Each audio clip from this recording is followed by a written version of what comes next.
C'est là que commence la journée du mois où on fait le topo de briefing de ce qui va se passer aujourd'hui.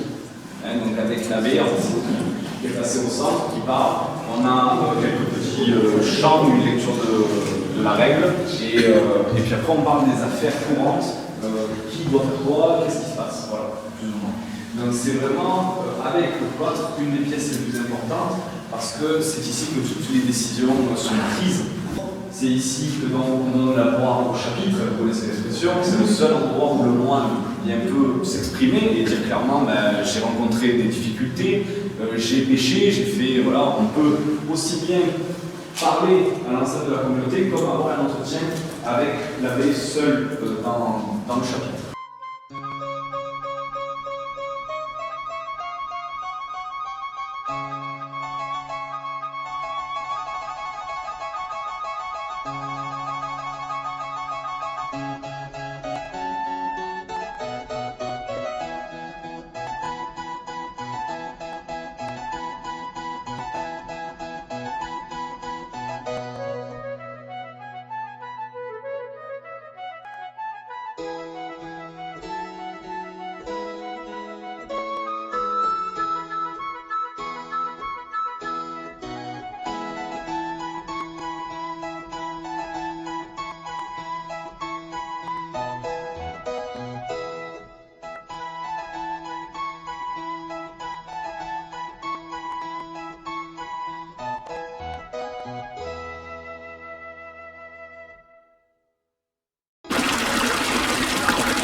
On commence vraiment à avoir un développement de tout le comtat vénétien justement avec l'arrivée des papes, parce que les papes s'installent réellement en 1309 en Avignon, mais avant ça, c'est à partir de 1274 que le comtat rentre sous la coupe de la papauté.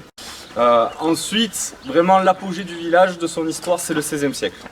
Vous allez le voir, on a plusieurs bâtisses Renaissance. C'est l'arrivée de Accurse de Meigné et son fils Jean Meigné d'Oppède. Vous allez le voir tout à l'heure, ils deviennent les barons d'Oppède.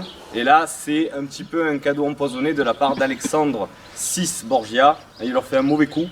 Il se rend compte que finalement Oppède, Bon, c'est une petite forteresse, c'est sympa, mais surtout, les revenus qu'il perçoit de là-bas, enfin, c'est pas encore une baronnie, mais enfin du domaine, eh bien, disons que ses frais sont supérieurs à ses recettes.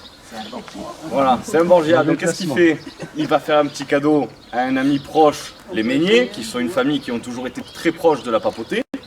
Et il va leur faire un cadeau empoisonné parce qu'en fait, non seulement il leur donne pas vraiment le titre, enfin la possession, ça reste une possession du pape, il leur donne simplement la gestion avec les frais attenants, bien sûr. Hein, ça, et bien sûr, il leur fait le cadeau, mais sans le mentionner. Voilà. Mais quand même, les Meignier, même s'ils n'ont pas réellement habité le village, ils vont le développer, notamment ils vont reconstruire le château, on le verra tout en haut, la collégiale, ils vont faire du bien, renforcer les défenses, enfin, ils vont faire pas mal de choses pour la ville d'Oppède. Voilà.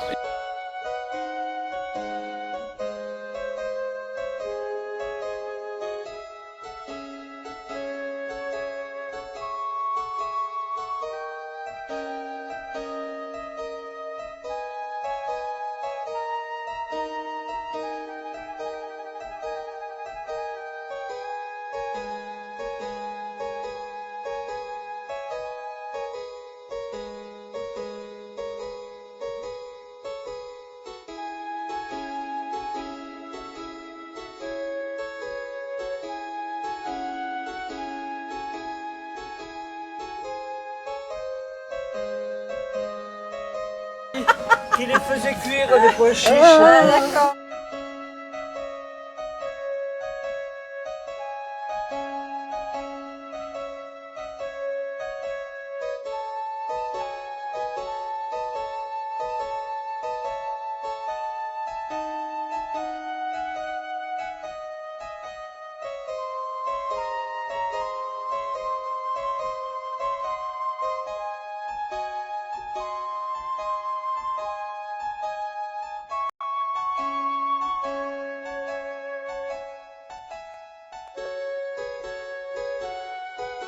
Et notre Caravage, il est, comment vous expliquer, il veut se faire pardonner par le pape. Il sait que s'il demande au pape, il aura le pardon. Parce que le pape, en fait, à ce moment-là, il fait construire énormément d'églises.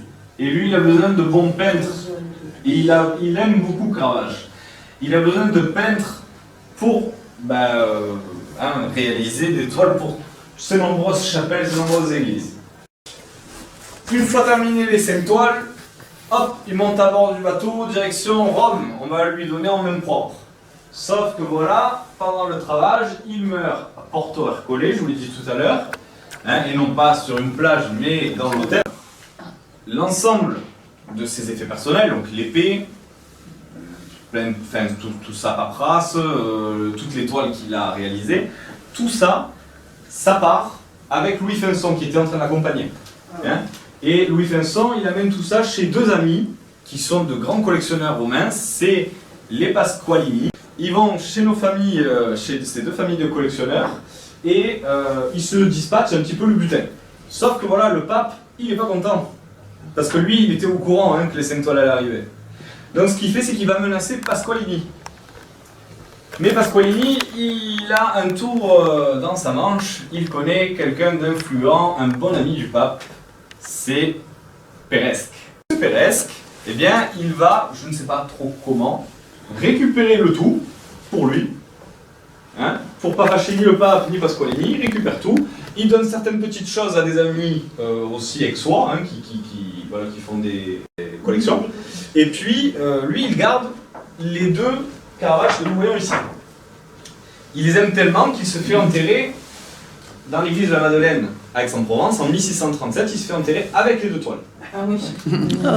Jusqu'au jour où on vient, en 1820, restaurer cette église de la Madeleine, on retrouve les toiles, on les rend à la famille de Peresque, à ses descendants, qui vont les garder un certain temps, notamment la famille Morand, on va les voir pour la première fois dans les années 1970, à Marseille, hein, au Palais Longchamp. Il y a une expo sur le caravagisme en Provence. Alors monsieur Morand, il les voit, hein, ça lui plaît beaucoup, il se dit, j'aimerais bien les avoir. Sauf que voilà, il n'a pas, bon déjà elles sont pas en vente, et puis il n'a pas les moyens.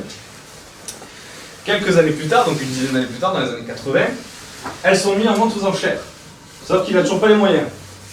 Il passe à côté de la vente. Et puis, lors d'une petite balade du dimanche en Avignon, il passe chez un antiquaire, et puis qu'est-ce qu'il voit? En fait, au début il passe, il s'en est pas rendu compte. Il sort du resto, il a oublié le biberon. Il retourne au restaurant et en passant tout seul, là, il s'est un peu plus concentré, qu'est-ce qu'il voit dans la vitrine? Les 2 Caravages qu'il avait déjà vus et que lui il en est persuadé c'est des Caravages. Donc il fait un marché avec l'antiquaire et récupère les 2 toiles. Donc voilà, dans les années 90, au moment à peu près où il achète finalement l'hôtel d'Agar, eh bien il a 2 Caravages à exposer. Donc encore une fois, la méthode, c'est des authentiques, comme je vous l'ai dit, et puis surtout, elles sont encore dans leur jus, hein, comme le plafond de tout à l'heure. On les a juste un petit peu décrassées, mais elles sont vraiment dans leur état...